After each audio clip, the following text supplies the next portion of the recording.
Worldwide parent coach and conscious educator Sue DeCaro is on a mission to revitalize the joy in parenting. Welcome to Conscious Parents, Thriving Kids, a podcast designed to help parents all over the world create deeper connections with themselves and their children while overcoming life's daily parenting challenges. Listen in if you want to bring more laughter, love, and enjoyment to your home life. Welcome to Conscious Parents, Thriving Kids, a place for all things parenting. I am your host, Sue DeCaro, and I am thrilled to introduce my special guest, Ilyse Rothman.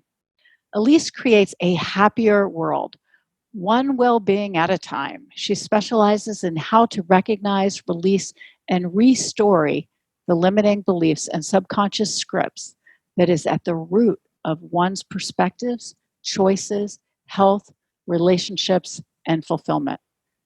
Ilyse, I love that. That just encompasses so much. Thank you for joining me and for being here with us for this episode.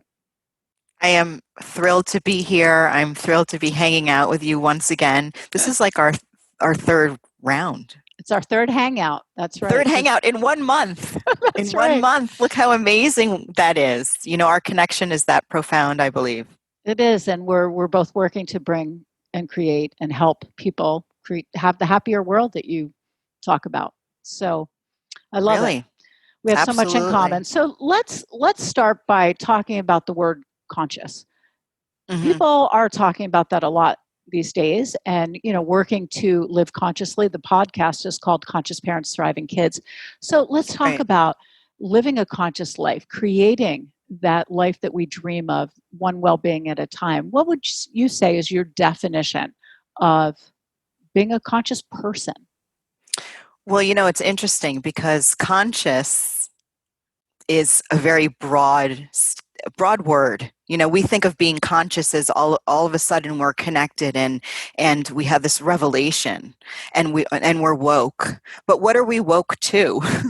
What are we conscious of? I think that question actually could come before whether we're conscious or not. Like, what are we conscious of? Are we conscious of this amazing, incredible world that's full of limitless possibilities? Or are we conscious of the things that we don't like and we want to change? So I love that. I think that the intention behind what we're conscious of, I think maybe it has to be intentionally conscious.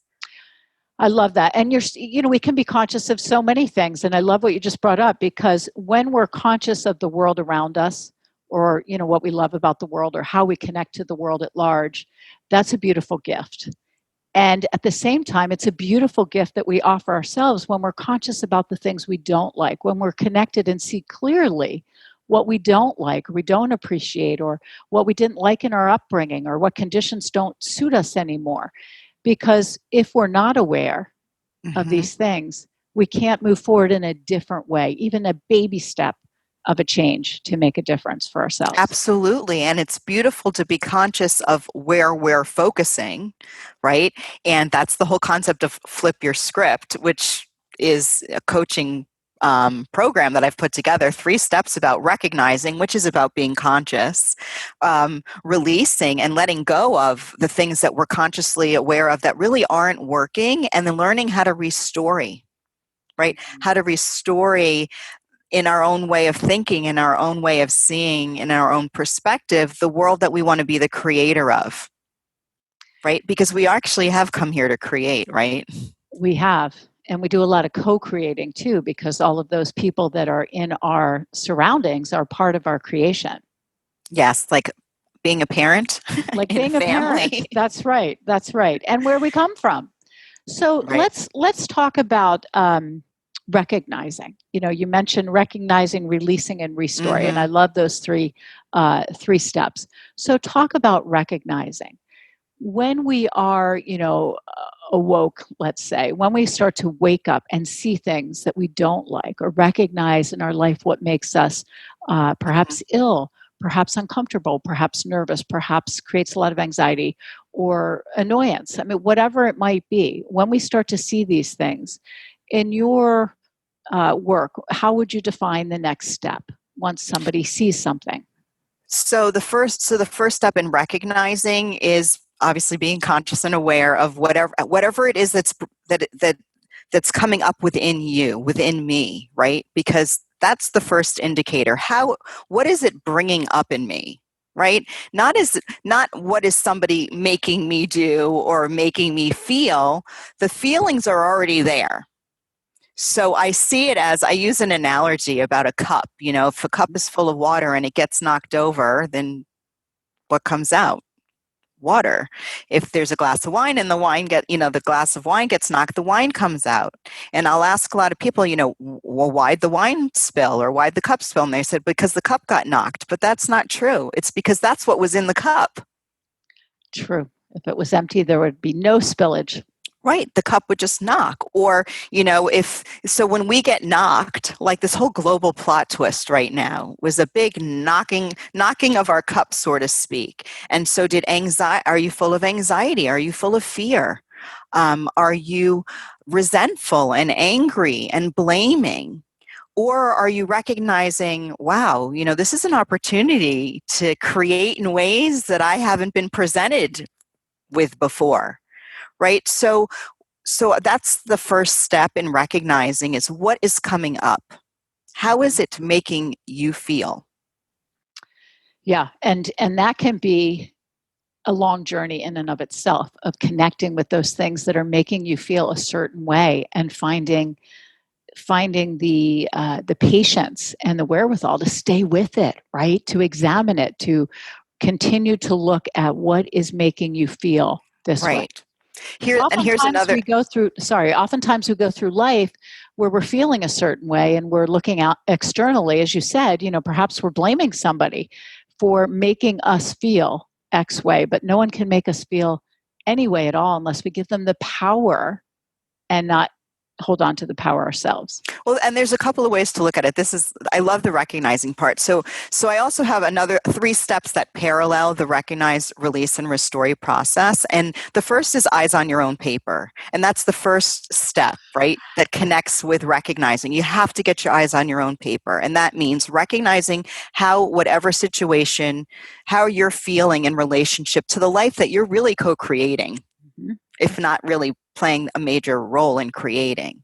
So, how am I feeling? And the only way I'm going to know how I'm feeling is if my eyes are on my own paper and I'm not blaming. I'm not looking at my kids for pissing me off and doing that. And that's, look what you made me do. You made me yell again, or you made me feel this way again, or look what you made happen. And that's a whole other conversation that I'm sure that we'll get into. But I'm just saying, so get rid of the blame and get your eyes on your own paper and recognize, how is this person? How is this situation?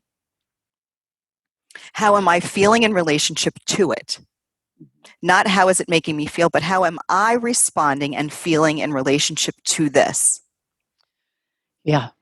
And lots of times it's deeper than we realize. And that's why I said, this recognition is a process. It's a lengthy process because these things are usually down deep, buried in some way, shape, or form. And they're just, the cup's spilling over, but we have to get to what's at the bottom of the cup. Underneath, perhaps the water. I do have a little bit of a cheat for that in the release process, but another really good tip on the recognizing side of it is once you're recognizing, once we recognize, because I'm still human, I didn't get a get out of being human free card, unfortunately. I don't know if you have gotten one for the work that you're doing, but if you did, I'd like to know where I can apply because. No, it's good to be human. Let's stay in the human zone. That way the work that we do is legitimate because we're experiencing, human moments as well. And we're credible because we are also living a human life. So no, I know. No get out of human so life. Many times I'm working with clients. I'm like, do you know I've been there? I'm like, oh my gosh, I've been to so many places and had so many conscious awakenings that I'm like, really? Wow. It's a good thing I don't sit in those adverse moments and dwell but they've gotten to me to where I am. And I'm sure that we all have. Absolutely. But another really good question to ask oneself, to ask yourself, viewer, how old is this feeling? Not is it 2 minutes old or 3 minutes old, but how old am I in this feeling? Because we're different versions of ourselves in different experiences that we have. And when you can when you can recognize, I'm feeling frustrated right now, my insecurities are coming up, I'm feeling self-conscious, I'm angry, I'm frustrated, it's not fair, whatever the feeling is, and how old are you right now in this moment that you're feeling it? And I promise that if you ask yourself that, you'll be like, I'm 8, 13, 17, 20, like a number, it'll come to you, and trust that that's your age right now. Because that's when you can start getting to that deeper understanding and think, well, what is it about this experience that's actually reminding my subconscious, obviously, or that version of myself of an experience that really didn't resonate with, that wasn't working for me. I call them game-changing moments. Mm-hmm. Mm-hmm. And that's how, as an adult, you could start recognizing the inner child within you that maybe kind of felt like they got abandoned at a certain point in their life. Maybe they weren't nurtured to recognize their own value, right? Absolutely. Maybe a best friend said that nobody likes you anymore, or they slept with your boyfriend, or at 8 years old you wanted this beautiful dress for something at school and your mom didn't pay attention and didn't listen and said, no, it's going to look ugly on you. I mean, there's so many different moments that we tend to forget consciously, but they're there. Yeah. And they haunt us in different choices, behaviors, activities, and moments, where we don't see that might be what haunts us. I have to share this little story because it's like sitting here. So I've done a lot of work on myself, and that is why I'm in this field, as an individual, as a parent, and so the inner child work. And so recently I found a picture that I have been hoarding that is a series of 4. And it's myself and my siblings. There's 4 of us all together in the kitchen when I was 7. And my mom was trying to take a picture of us. Anyway, the series of 4, in the first, everyone's sort of smiling. In the second, I'm looking like I'm about to lose it, and my siblings are looking at me. In the third, I guess they were teasing me. And in the fourth, I was full-blown crying with the dress over my eyes. Now, the reason I tell this story is because that's not the point. The point is that this was framed in a 4-part series with all 4 pictures for each one of us to have in our home. Mm. And so, I took it. I've had it for years. For years, I've had it. And now at this, age I'm at, which I won't disclose, it suddenly made me want to know the why behind it. I mean, I've already moved past that, 8-year-old, 7-year-old that was probably teased and didn't feel good about herself and didn't feel valued as an individual for who she was, which was maybe sensitive. My 8-year-old can relate to your 8-year-old. Yeah, okay, so we hug. Our 8-year-olds are hugging. Yes, they are. So I had to know what was behind the picture. And the reason I share this is because for our viewers, that they may have scenarios or situations where sometimes it takes an extra step, not just the awareness, but the asking. So I actually asked my mother the other day. She's 88. She's still aware, and able to look at this situation. And I don't know what I was looking for. I just needed to ask. I wasn't, intentionally with an agenda. I needed to ask the question, Mom, I'm curious. And I love the word curious. What made you create this 4-part picture in a frame for all of us to have when clearly I'm crying in the 4th part with my dress over my head, my underwear showing? I don't think I said all that. But anyway, she said, I don't know. We just did, and blah, blah, blah. And that was that. Later, I got an apology from her. I guess she had spent some time thinking about it and said, I'm really sorry. I can see in your adult life how that might not feel good. Shocked. Okay, this is a woman who doesn't apologize. So shocking. But anyway, I share it because these are the... But how did that make your 8-year-old feel? Wasn't she relieved even now, right? Amazing. It validated, first of all, asking the question and not having an agenda of what needed to come away from it, but just asking. putting it out there, being curious, which my sister was like, don't ask her. She can't answer that. I'm like, no, I'm going to ask. And so it was huge. Didn't you feel a relief? Relief. She rarely apologizes. So, and I was ready to throw it out. And I actually kept it.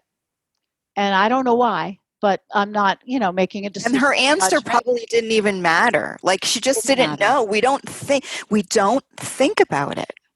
Yeah. We spend more time as parents thinking about, okay, I'm just making a very general statement because not everybody does, but like the food that the Game Boys or the toys that the kids have or the clothes that they're wearing, or like there's so many things that we are more intentional about for our kids than the words that we say to them, right? Or the pictures that we frame of them. And it all matters. Yeah. Yeah. And so does an apology so many years later. Huge. This is a woman that doesn't apologize. So let me say that was an enormous gift for me in my life. And, I think you said it so beautifully that everything we do say, don't say, right? Silence speaks volumes too, to our children, helps them to feel that sense of value, that sense of purpose, that sense of belief in themselves by us believing in who they are and what they bring to the table. As they are now. Right. And every child is gifted in some way, shape, or form. And, I don't mean gifted in the traditional sense. I just mean they have gifts. They come into the world as this beautiful human being. And it's our job as parents to nurture the being that is in front of us as they are. You said it beautifully. As they are. So I'm going to just mention this because I think I've told you this like in our little backstage, well, not our conversation, but our little, messenger back and forth, that I did write a children's book. And it's something I don't really talk about that often because it was a self-published book and it's print by order and, whatever. It wasn't exactly the way I wanted the outcome to be from a physical book perspective. I mean, the illustrations, the book itself is a game changer. So I was like, you know what? I'm just going to start letting people know. It's online. It's on Amazon and Barnes & Noble. And you can also get it. So you can get it in a hardcover, which is soft cover, but you can also get it like for a Kindle or Nook or, whatever. It's audible. But it's called IRDM. So I'm bringing it up for a reason because it is called IRDM, ! Because it's really important. And it's like this moment that you're telling the story about with your mom where she didn't, and her answer was, I didn't think about it. Right. To me, that's a huge, that right there is, I didn't think about it. And I think a huge key for both children and parents to understand, depending on the age of the child, because we're still children, even though we're parents, is to recognize that sometimes our parents didn't really think about it. And it wasn't a personal attack on who we are or who we were as little beings in their lives. Right. They were busy. They were maybe overworked and stressed out or tired and then we've had those moments too as a parent. So if we're talking about conscious parenting, I think we can also tie this conscious part into being consciously aware of moments that we have as parents with our kids, that maybe we responded in a way that when we thought about it afterwards, we thought, gosh, I could have really done a better job on that, right? Maybe I could have said this or that. So there's 2 things or even 3 things that we can do as parents right now is go back and say, hey, wait a second. I had a moment. Own it. Don't wait however many years to say, sorry. Right. Because that's an important learning, that's an important seed to plant in our own children, to know that we don't always have the correct response. We don't always respond maybe the way we wanted to. Maybe it's knee-jerk. Maybe the 8-year-old responded to the 8-year-old. How many times have I recognized that the 17-year-old responded to my now 26-year-old, right? So who's having the conversation? Yeah. And I know that kind of gets complicated when I hear myself say it, but it makes sense. Like, do you ever have a moment with your kids? You have 2 daughters, right? And I have 1 son. And one of the biggest reliefs for me, senses of freedom and game-changing moments for me, was when I realized that I was actually projecting how my 8-year-old would feel in the same situation that him at 8 years old was in. So I felt sorry for him. I felt this for him and that for him. But what I was feeling was the feelings that I was felt as 8 years old, not how he was feeling. Yeah, no, So I that know gets exactly really what. convoluted, but it has a profound effect on our kids when we start projecting how we think that how we would actually. That's being conscious. Right. Do I think I would feel that way, or is he real, or is she really feeling that way? Because they may not be. This is a big issue in the coaching, in my coaching practice, that people bring, is that if their child is left out of something, for example, just to use a simple example, their left out 8-year-old too feels the feelings that she or he experienced at that age, and immediately assumes their child feels left out, their child will never make friends, their child will this, their child will that. And then starts telling your child that, and then you're planting the seeds, and now the kid's like, I didn't even think of that. Right. And now they're feeling all these things that they didn't probably even bring to the table. And that's where it's so important to separate ourselves and the trigger moments of, and ask ourselves when we start to feel these reactions, what is this about me? So, for example, a child doesn't get invited to a birthday party. And if there are birthday parties happening now, Right. But let's just say prior to COVID and after COVID, the birthday parties that will be. And so your child doesn't get invited and you feel pain. Your child may not say a word about the party and you feel pain. In those moments where you are feeling that heavy feeling, the reaction, the sadness, the left out, whatever, ask yourself, like you said about the child, what age am I at now? Right. But How old am I more feeling? so, you can just ask, what is this saying about me? What is this big reaction saying about me? Because it's important that we refocus on ourselves, not the child that has, in front of us that has experienced something, because that trigger, that reaction is ours for something that's happened in our own life. And oftentimes, these are put up on the child to make the child believe that this is horrible and the worst thing, and we're left out and we don't have any friends, and all of these things. With good intention. With great intention. And human intention, right? We're humans. Yes.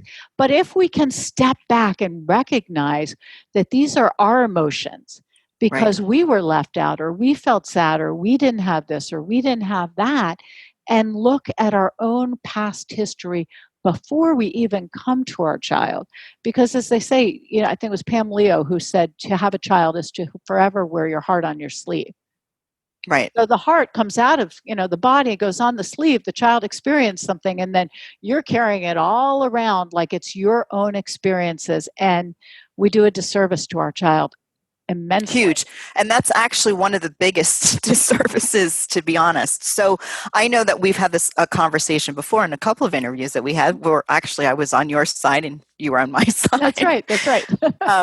And we were talking about, I know that you work specifically with parents, right? So you coach the parent and the inner child. So you really are a family coach, but just like the versions of one person in themselves.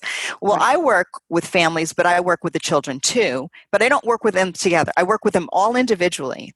And what I love about working with the child is because while the parent's going through the process of recognizing, right, and releasing some of this old story, like that subconscious script that they probably weren't aware of, and learning how to restory, I love being able to come in, swoop in almost, and work with the kids and help teaching them their value, helping them recognize that this is about you, right? And somebody's response, even your moms or your teachers or whatever, is also coming from a perspective because they love you unconditionally, but they're learning, right? So because it's so important, I believe, to parallel.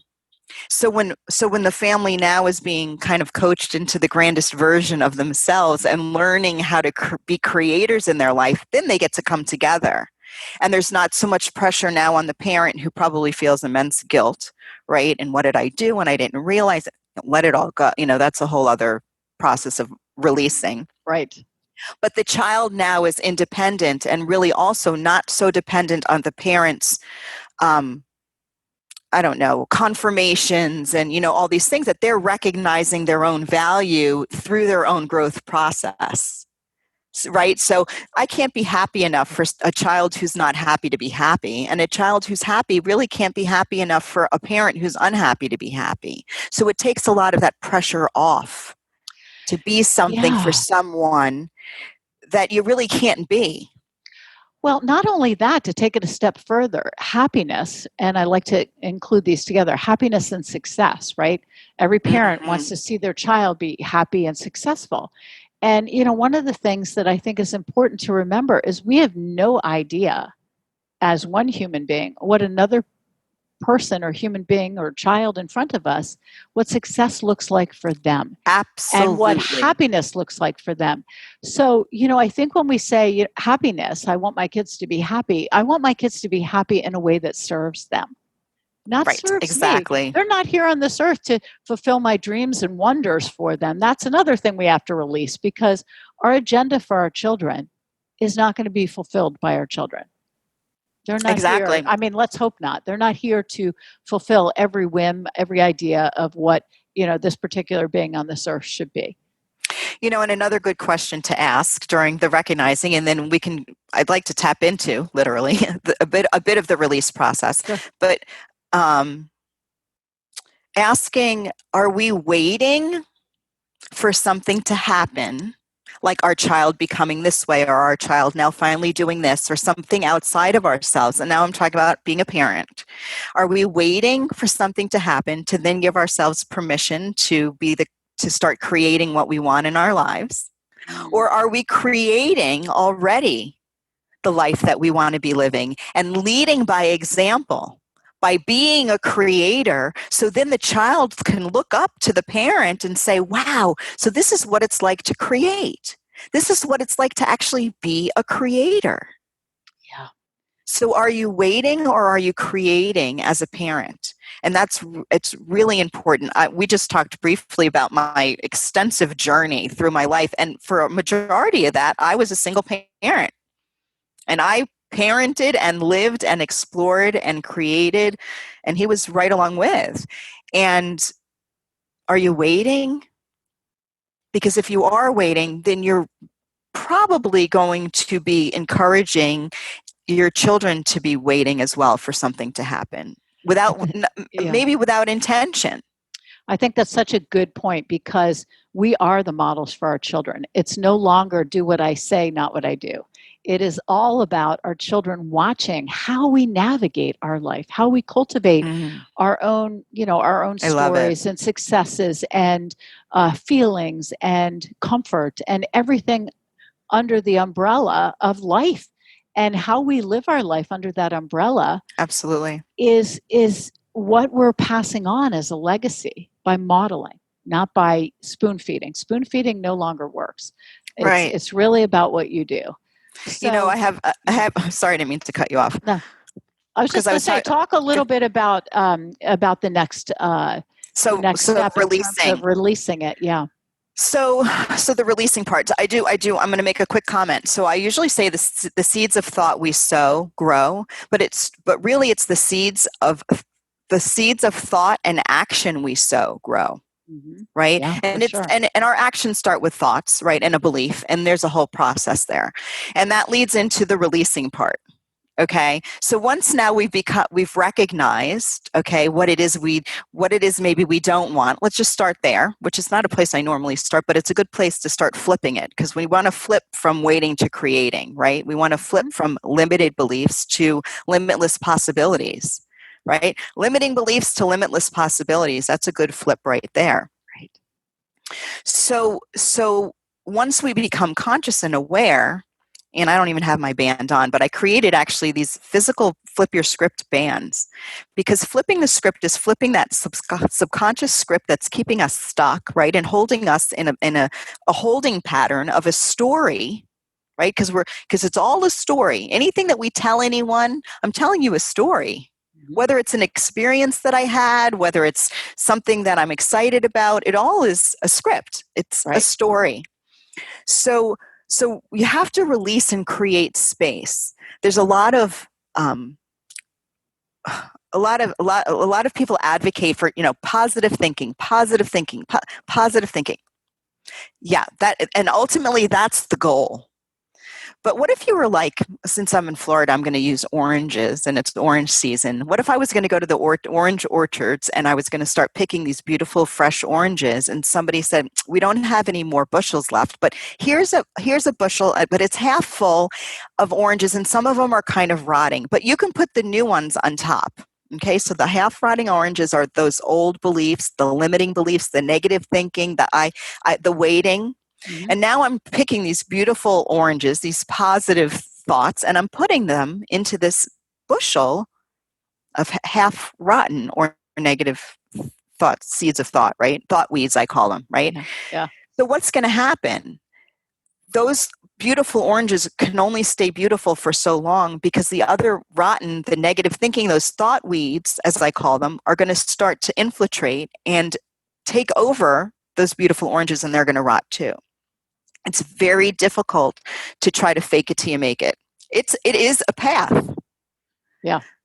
But the path that I have found personally, the path of least resistance, or as one of my 9-year-old clients would say, easy peasy lemon squeezy path, right, is to find a way to, I call it a mind seed as opposed to an affirmation. It's to find a way to move in the direction of which you wished, of the way that you wish to grow, okay?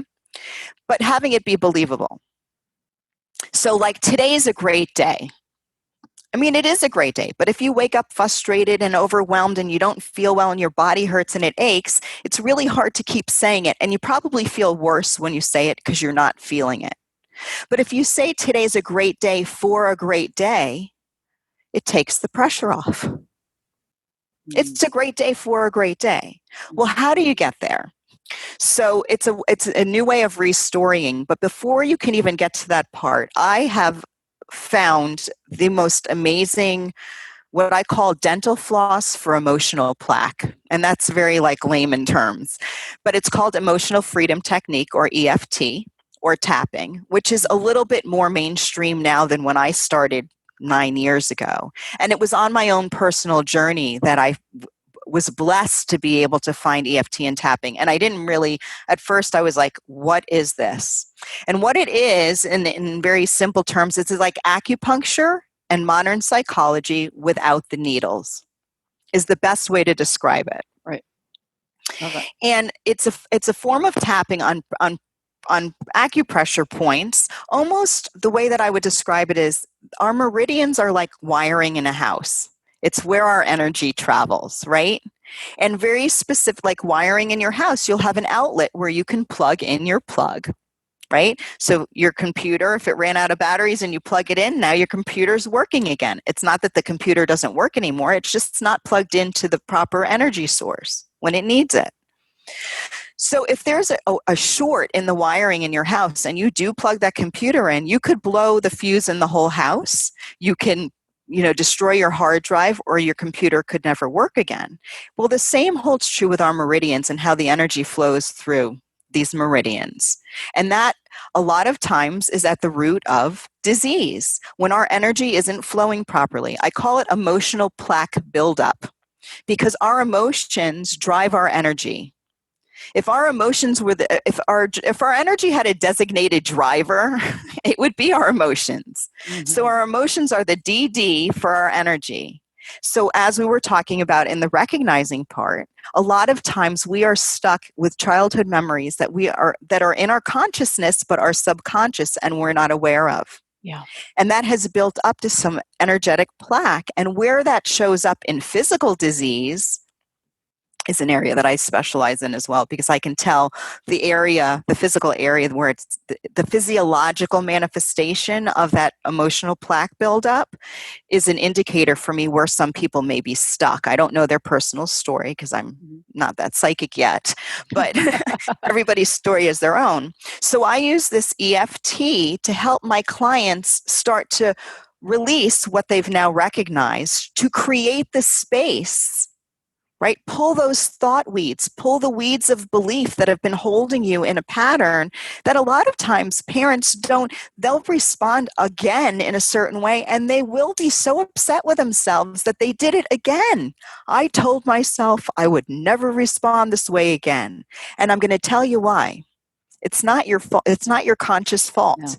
No. It is because that version of you that I talked about in the recognizing part is the one that's on automatic buffer. In when that situation comes up, it's already like the groove is in there. It's already set.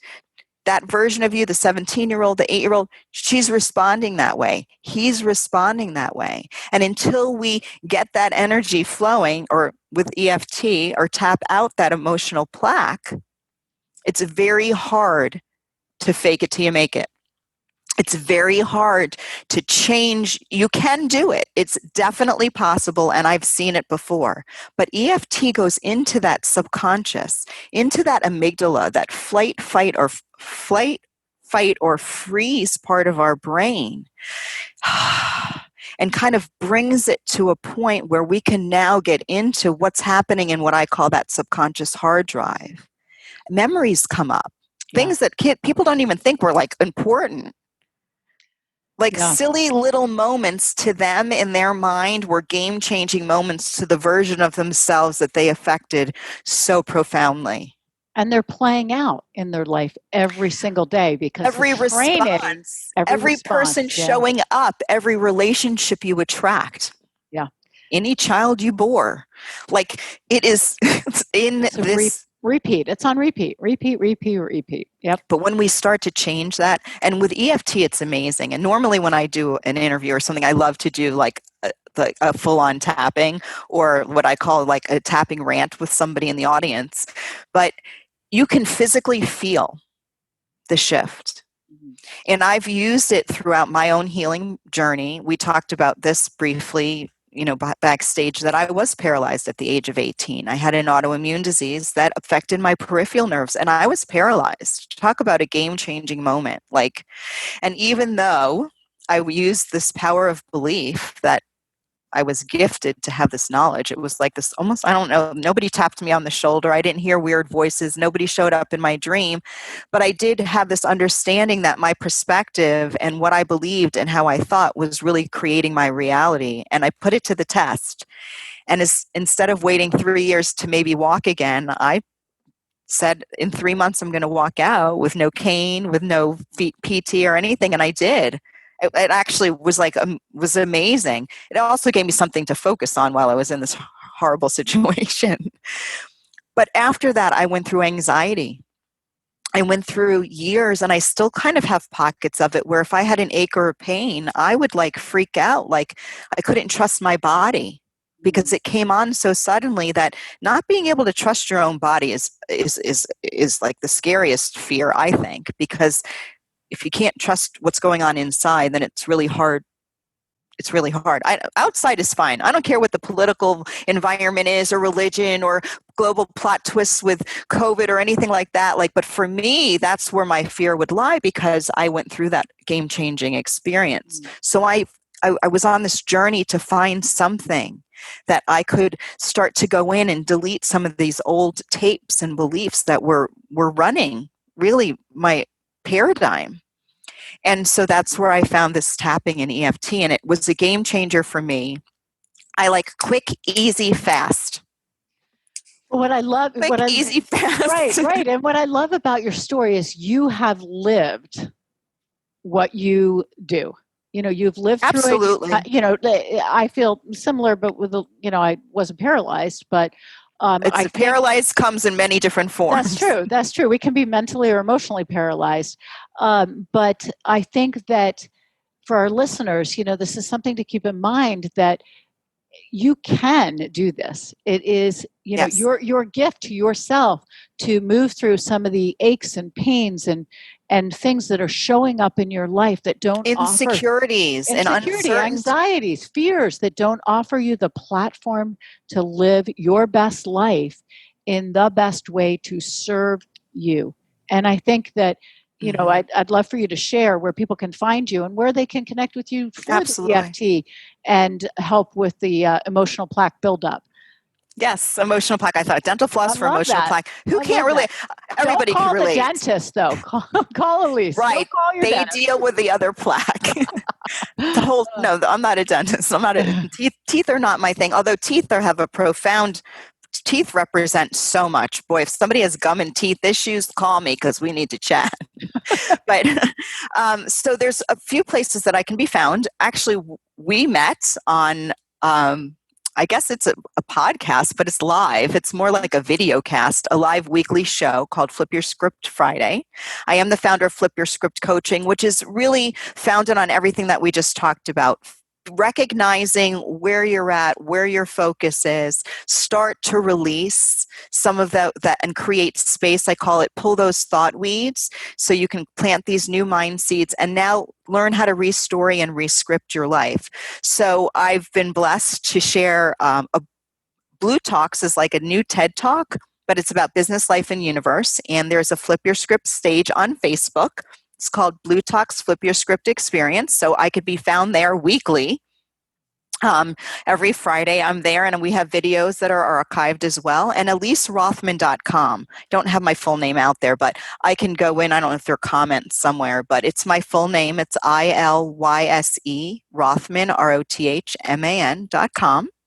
And also I'm Flip Your Script with Ilyse on Facebook and Coach Ilyse or Flip Your Script Ilyse on Instagram. So She's put everywhere. my name in, you'll find me. Flip Your Script with Ilyse, I'll probably show up.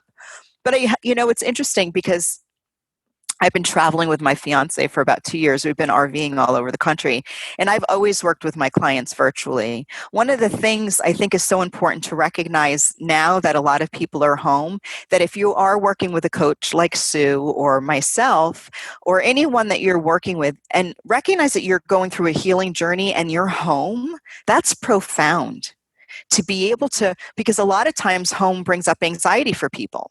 A lot of times home brings up that anger and the frustration. They don't want to go home. But how beautiful to be healing at home. Right.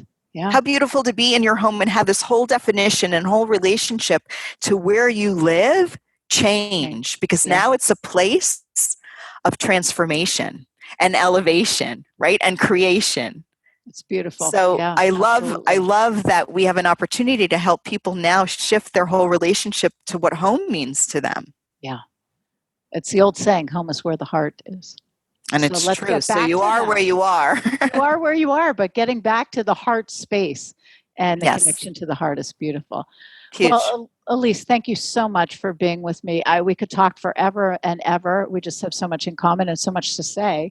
And to all our listeners, thank you so much for listening and joining us for this episode. And remember, every moment is a new moment for conscious connections. Thanks for listening to Conscious Parents, Thriving Kids. If you like what you heard, the best compliment you can give us is to share this podcast with a friend. And be sure to give us some stars and a favorable review at Apple Podcasts or wherever you listen in.